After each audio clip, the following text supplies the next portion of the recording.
మన ప్రభు అయిన యేసుక్రీస్తు నామంలో మీ అందరూ కూడా నా హృదయపూర్వకమైన వందన తెలియజేస్తున్నాను. ఈ సమయంలో దేవుని యొక్క వాక్యాన్ని మనం చదువుకొని ధ్యానించుకుందాము. యెహెజ్కేలు గ్రంథము 36వ అధ్యాయము 11వ వచనాన్ని చదువుకుందాం. యెహెజ్కేలు గ్రంథము 36వ అధ్యాయము 11వ వచనాన్ని చదువుకుందాం. మీ మీద మనుషులను పశువులను విస్తరింపజేసేదను, అవి విస్తరించి అభివృద్ధి నొందును. పూర్వమున్నట్టు మిమ్మను నివాస స్థలముగా చేసి మునుపటి కంటే అధికమైన మేలు మీకు కలుగజేసేదను. అప్పుడు నేను యెహోవానై ఉన్నానని మీరు తెలుసుకొందురు. ఇక్కడ చదువుకున్న వాక్యంలో మనం గమనిస్తే దేవుడు ఇజ్రాయేలు ప్రజలకు ఒక మంచి వాగ్దానం ఇస్తున్నాడు. ఏమిటంటే మునుపటి కంటే అధికమైన మేలు మీకు కలగజేస్తాను అనేసి అంటున్నాడు.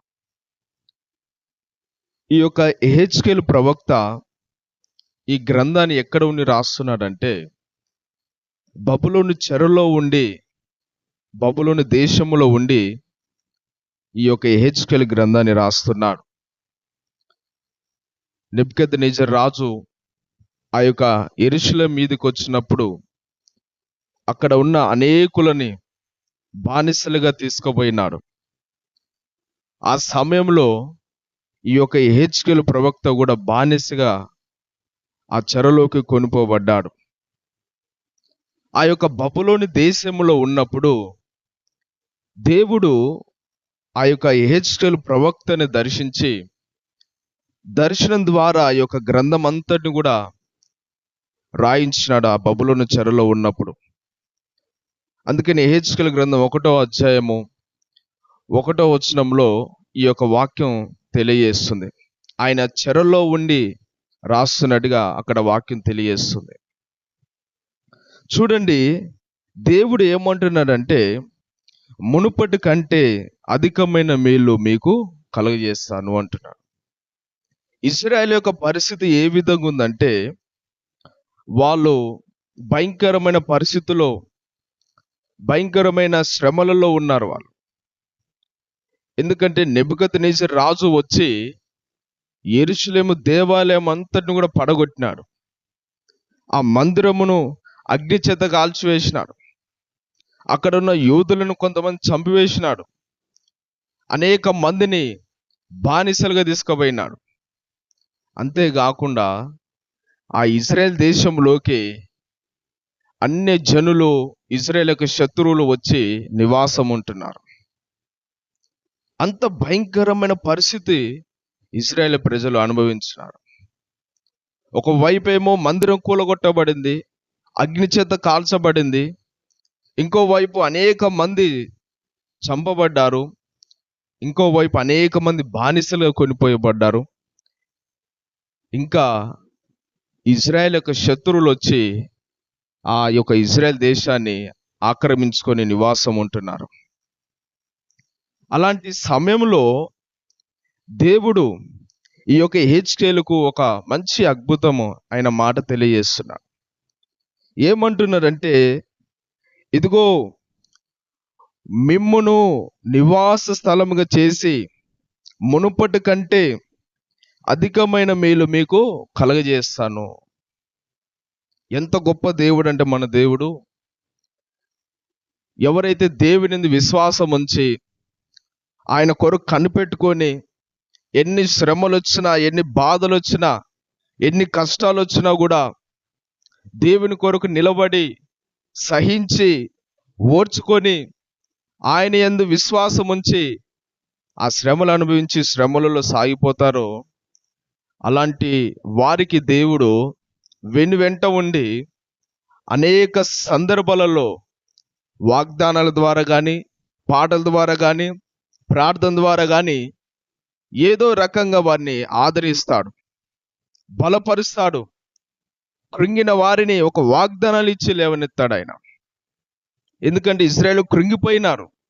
వారికంటే ఒక దేశం లేకుండా అయిపోయింది, బానిసలుగా ఉన్నారు. అలాంటి సమయంలో దేవుడు వాగ్దానం ఇస్తున్నాడు, ఏంటంటే మునుపటి కంటే అధికమైన మేళ్లతో నేను మిమ్మల్ని దీవించబోతున్నాను. ఎంత మంచి వాగ్దానం చూడు. అప్పుడు వారికి ఎంతో సంతోషం. చూడండి, అందుకనే మన దేవుడు ఎప్పుడు కూడా విడిచిపెట్టే దేవుడు కాదు. నువ్వు ఏ శ్రమలలో ఉన్నా, ఏ బాధలలో ఉన్నా, ఎటువంటి ఇబ్బందులలో కూరుకుపోయినా, ఆఖరి క్షణములో మరణ ఛాయలో, మరణ అంచులోకి వెళ్ళినా కూడా నువ్వు దేవుని యందు విశ్వాసం కలిగి ఉన్నట్లయితే దేవుడు ఖచ్చితంగా నిన్ను విడిపిస్తాడు. వదిలిపెట్టే దేవుడు కాదు. భక్తిహీనులు వదిలిపెడతాడు కానీ దేవుని యందు విశ్వాసం గలవారిని దేవుడు ఎప్పుడు కూడా వదిలిపెట్టే దేవుడు కాదు.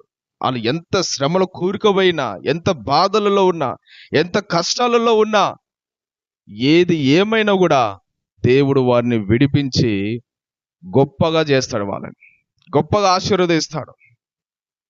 చూడండి, పక్షిరాజు కూడా ఏం చేస్తుందంటే తన యొక్క పిల్లని ఒక ఎత్తైన స్థలంలోకి తీసుకెళ్ళి అక్కడి నుంచి పైకి నుంచి ఎత్తేస్తుంది. ఆ పక్షిరాజు పిల్ల కింద పడిపోతుంది ఇక అనే సమయంలో ఆ తల్లి వచ్చి మరలా ఆ పిల్లని రెక్కల మీద తీసుకెళ్తుంది పైకి. అలాగనే దేవుడు కూడా మనల్ని పరీక్షిస్తున్నప్పుడు మరణం అంచులోకి వెళ్ళినా కూడా, అందుకని దేవుడు అంటాడు, మరణం వరకు నమ్మకంగా ఉండుము, నీకు జీవ కిరీటాన్ని ఇస్తాను అని ప్రకటన గ్రంథంలో దేవుడు తెలియజేస్తున్నాడు.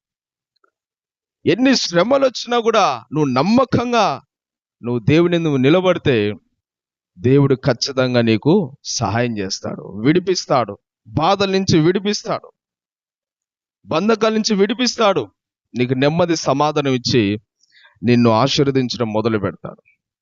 దేవుడు ఒక్కసారి కనుక తలుపు తీసినాడు అనుకో, తలుపు తెరిచినాడు అనుకో, ఇంక ఎవరి వల్ల కూడా కాదు మొయ్యడం. అందుకని ఈరోజు నమ్మకంగా ఉండు, అంతవరకు నమ్మకంగా ఉండు. మునుపటి కంటే అధికమైన మేళ్లతో దేవుడు దీవిస్తాడు. యోబు కూడా అన్ని పోగొట్టుకున్నాడు. సాతానుగాడు వచ్చి అన్ని తీసేసినాడు, అన్ని కోల్పోయినాడు. యోబు ఆస్తిని కోల్పోయినాడు, పిల్లలు కోల్పోయినాడు, శరీరము రోగంతో నిండిపోయింది. కానీ దేవుని యందు నమ్మకంగా ఉన్నాడు కాబట్టి దేవుడు ఏం చేసినాడు, మునుపటి కంటే ఇంత మునుపు కన్నా రెండంతలుగా దేవుడు దీవించినాడు, రెండంతలుగా ఆశీర్వదించినాడు. ఇదిగో ఆ విధంగా మనం కూడా నమ్మకంగా ఎవరైతే ఉంటారో దేవుడు రెండంతలుగా ఆశీర్వదిస్తాడు.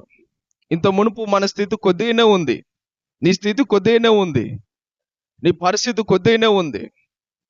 అయితే నువ్వు నమ్మకంగా ఉన్నట్లయితే నువ్వు కోల్పోయిన వాటికి అన్నిటికంటే దేవుడు అత్యధికంగా ఆశీర్వదిస్తాడు. కోల్పోయిన వాటికంటే అత్యధికంగా ఇచ్చే దేవుడు నీ వ్యాపారంలో కావచ్చు, నీ బిజినెస్లో కావచ్చు, నీ పంట పొలంలో కావచ్చు, నీ చేతి పనిలో కావచ్చు, నీ ఇంటిలో కావచ్చు, ఎక్కడనైనా కూడా దేవుడు అంతకన్నా ఎక్కువ, మునుపటి వాటికంటే, మునుపున్న వాటికంటే ఎక్కువగా దేవుడు నిన్ను ఆశీర్వదించి దీవిస్తాడు. నువ్వు నమ్మకంగా ఉన్నంతే. అందుకని ఈరోజు దేవుడు అంటున్నాడు ఇశ్రాయేల్ ప్రజలతోని, మునుపటి కంటే అధికమైన మేలు దయచేస్తాడు. దేవుడు మరలా బబులోను చెరలో నుంచి ఇశ్రాయేల్ని విడిపించి వాళ్ళ దేశంలోకి వాళ్ళని చేర్చినాడు. ఆ యొక్క యోబు కూడా మరలా రెండంతలుగా దేవుడు దీవించి ఆశీర్వదించినాడు.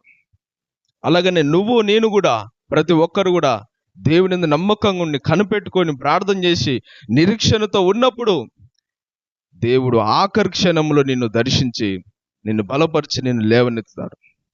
అందుకని ఈరోజు నమ్మకంగా ఉండు, అంతవరకు నమ్మకంగా ఉండు, దేవుడు నీకు సహాయం చేస్తాడు. ఈ మాటలు వింటున్న ఎవరైనా సహోదరి సహోదరులారా, దేవుడు అంటున్నాడు మునుపటి కంటే అధికమైన మేలు కలుగజేశాడు. కాబట్టి ఈరోజు మనం దేవుని యందు నమ్మకంగా ఉందాము. అట్టి కృప దేవుడు దయచేయును గాక. ఆమేన్.